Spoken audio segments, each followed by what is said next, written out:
Good day mga partners. For this video, panibagong tips at gabay na naman para sa ating mga aspirant applicant. Siyempre, itong topic na to o pag-uusapan natin ay regarding ito sa mga agam-agam. Okay? Isa ito sa mga iniisip ng ating mga aspirant applicant kaya sila nagdadalawang isip na mag-apply dito sa BGMP. So, ang topic natin, no, ang pag-uusapan natin regarding ito sa pwede nga ba magpalipat ng ibang region ang isang jail officer? Ano? So, yan yung mga karamihan tanong sa akin ng mga aspirant applicant natin, okay, sa kasalukuyan, okay?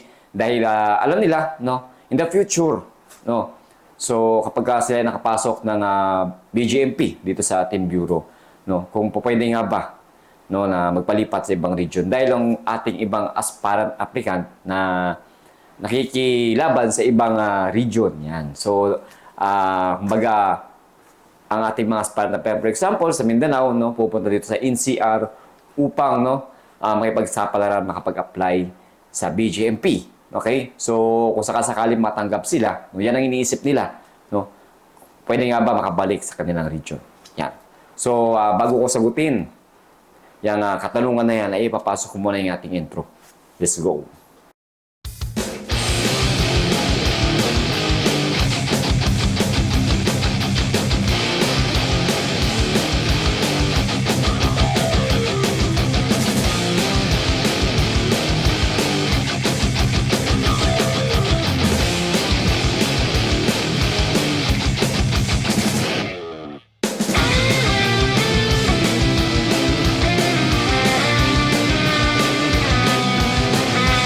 So, yun na nga mga partners, no?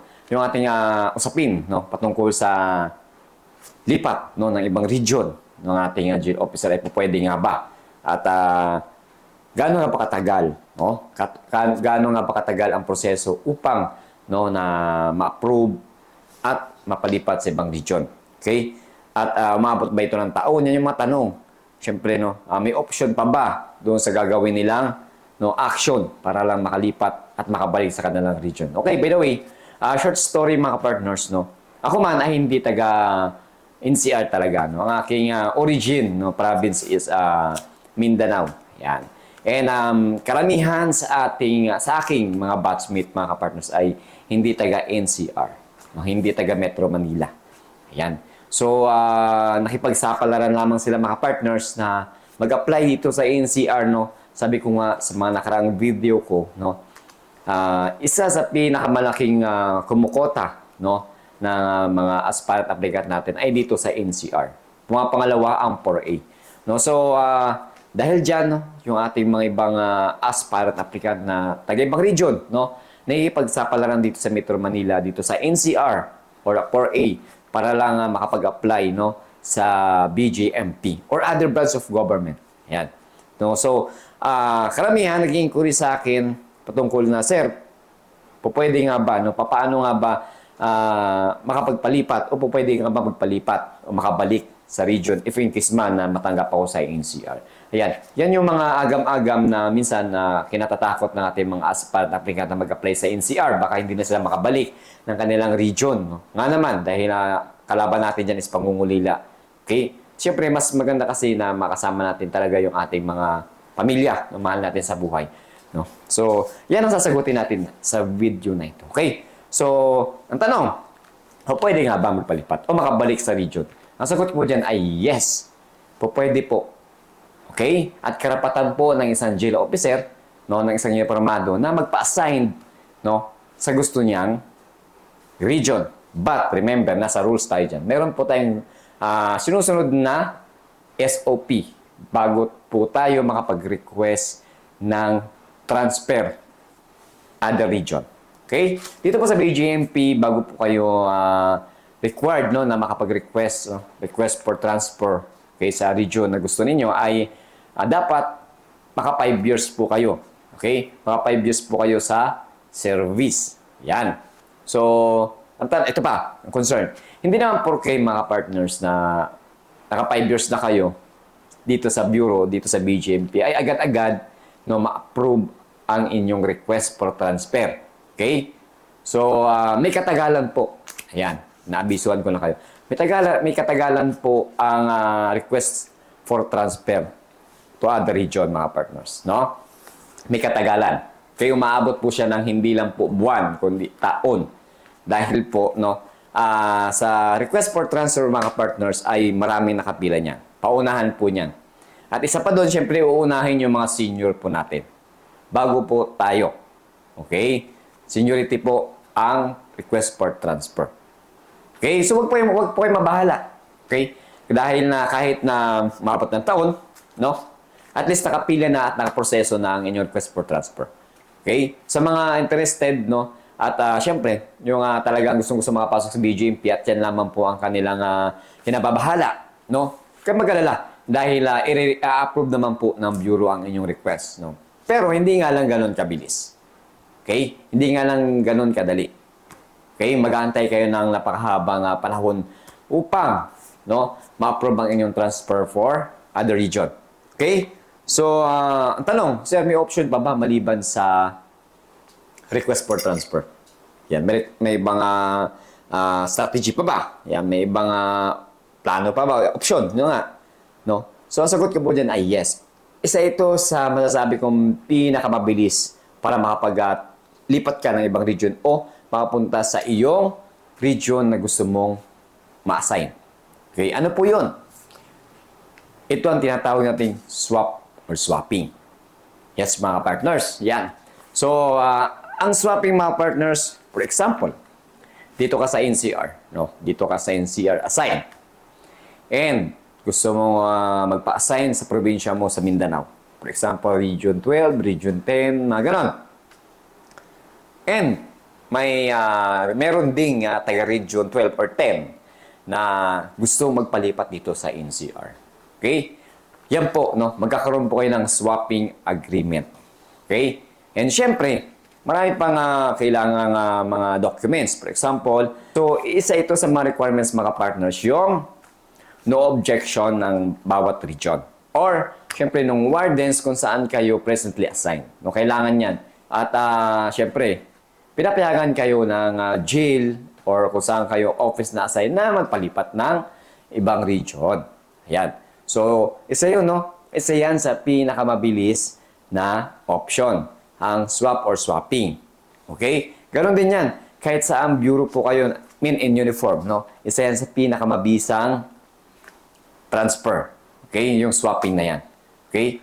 Legal yan. Nasa manual po natin yan. Okay? Nasa policy po ng bawat bureaus na pwede, swap. Okay? Kung saan mo gustong bureau. Basta mayroon kang kaswap, mga partners. Okay? O, para doon sa ating mga aspirant applicant, okay, na yan lang yung pangamba nila, kaya nagdadalawang isip silang mag-apply sa BGMP. Okay? Kung makakabalik or makakapunta sila sa region na gusto nilang assign. Okay? So, yung mga partners, naway nakatulong yung ating maiksing topic, at tips at gabay para sa ating mga aspirant applicant. Okay? And tips ko sa inyo, mga partners, tips ko sa inyo, okay, sa mga aspirant applicant natin, na future, makakasama natin dito sa bureau, na may balak kayo, may balak kayo magpa-transfer. For example, hindi kayo taga-NCR at dito kayo nag-apply sa NCR na alam ninyo na makakapasok kayo. Okay? At balak na ninyo magpa-transfer, Pag naka 5 years na kayo in the bureau, mag-process na kayo ng for transfer request. Okay? At least, kahit na hindi pa ma-approve agad-agad, magbibilang kayo ng mga ilang years bago at least nakasalang ka na. Okay? Nakasalang ka na sa list kung sino ang gustong magpa-transfer. Okay? At isa pa sa tips ko rito, bago tayo magpa-transfer mga partners, okay? Para ito sa mga future jail officer natin, bago tayo magpa-transfer ay kailangan dapat higher rank na tayo. For example, mga GO2, GO3, yan, jail officer 3. Okay? So, by the way, mga partners, kapag ikaw naman ay mga nasa jail, GO3 to sargento, ay isa yan sa priority ng bureau, mga partners. And isa pa rito sa pina-priority ng ating bureau is yung, syempre, pag nasa stage ka na ng senior jail officer ka na, sargento ka na, ay yung age. Syempre, For example, tulad sa akin, taga Bulacan tayo, bumabiyahe tayo ng NCR, kaya pa naman, okay? But in the future, syempre, pag nagkakaedad na tayo, magpapalipat na tayo sa medyo malapit na sa atin. Ayan, isa yan sa kinukonsider ng Bureau. Okay? So, tips ko sa inyo, bago kayo magpa-transfer. Okay? Pero kung buo talaga ang loob ninyo, nasa sa inyo yan. Okay? Ang tips ko sa inyo ay magpo-promote muna tayo. Okay? Mga ranks natin is GO3, Jail Officer 3 or Sargento. Yan, is JO1. Para syempre, pagpunta natin doon sa gusto nating jail or region, no? Maganda yung ating, no, duties and responsibility, maganda yung ating designation. Okay? Baka kasi nisip niyo palipat, no? Kung kayo buang loob ninyo, palipat kayo sa ibang region na lowest mamal ang inyong ranks is kung kayo ay any kind of designation ay gusto ninyo, go for it. Pero kung may ini-aim kayong designation, tapos, syempre, mas marami tayong mga magagaling, no? Pakapunta kayo sa ayaw ninyong designation, baka may stress lang kayo. Okay? Iniwasan natin yan. Okay? At, yon mga partners. At isa pa, no? Isa sa option natin kapag, for example, malapit na region sa inyo, okay, at nangangailangan ng tao, yan, kulang ng personnel, yan, isa yan sa pinakamabilis na option na magpa-transfer. Isa sa tips ko na kung hindi man doon sa inyong lugar, sa inyong region, yun, so maglipat kayo sa pinakamalapit na region o katabi ng region ninyo para if in case, no, makapag-off kayo, makabiyahe kayo ng hindi ganun kahabang biyahe.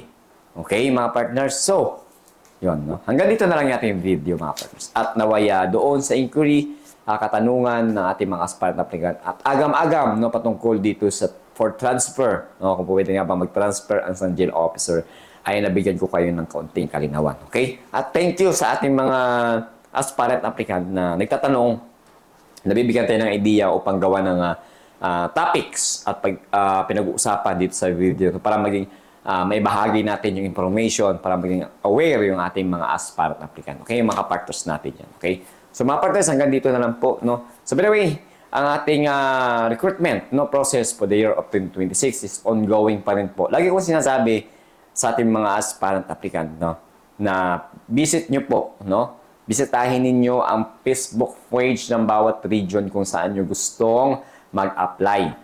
Okay? Kung nakarating ka sa video na ito, intindihin niyo ang aking sinasabi. Visit nyo ang Facebook page ng bawat region kung saan kayo mag-apply. For example, dito sa NCR, type lang ninyo sa Facebook ninyo, NCR Facebook page. Okay, recruitment process. Dahil po, dyan po pino-post ang links. Ang links na yan kung saan kayo mag-online registration. No, ano nga ba ang purpose ng online registration? Dahil i-schedule po kayo for orientation. Okay, mapasama kayo sa orientation. Ano nga bang ginagawa sa orientation? Diyan po masasagot, no? Ang inyong lahat ng katanungan. Kung ano nga ba ang inyong dapat gawin, anong dapat mga requirements. Yan, ha? Okay? So, sa mga aspirant applicant natin dyan, nakarating sa video na ito, i-visit nyo na ang Facebook page ng region na applyan ninyo. Okay? So, kung may katanungan kayo, please comment down below at sasagutin po natin yan. At pasensya na po sa mga nag-PPM sa akin dahil hindi ko nasasagot. Karamihan sa inyo. Okay? Dahil sa dami na ninyo. At maswerte yung iba na nasasagot natin yung kanilang PM. Okay? So, pasensya na sa mga hindi ko nasagot yung kanilang mga PM. Okay? Sagutin natin yan dito sa aking YouTube channel. Gagawa natin ng video para syempre lahat maging aware. Lahat ready. Lahat ay prepared. Okay? So hanggang dito lang. Maraming salamat sa mga aspirant applicant natin at syempre sa patuloy na nanonood, nagpapalo sa ating YouTube channel. At lagi ko sinasabi, be a professional sa lahat ng bagay bilang isang aplikante. Okay? At magtiwala sa kakayahan. Magtiwala sa itaas. Always pray. Maging mabuting tao sa kapwa. Dahil baka yung kapwa na yan ay makatulong sa iyo in the future. Yan. At syempre, no? Lagi ko sinasabi, saludo.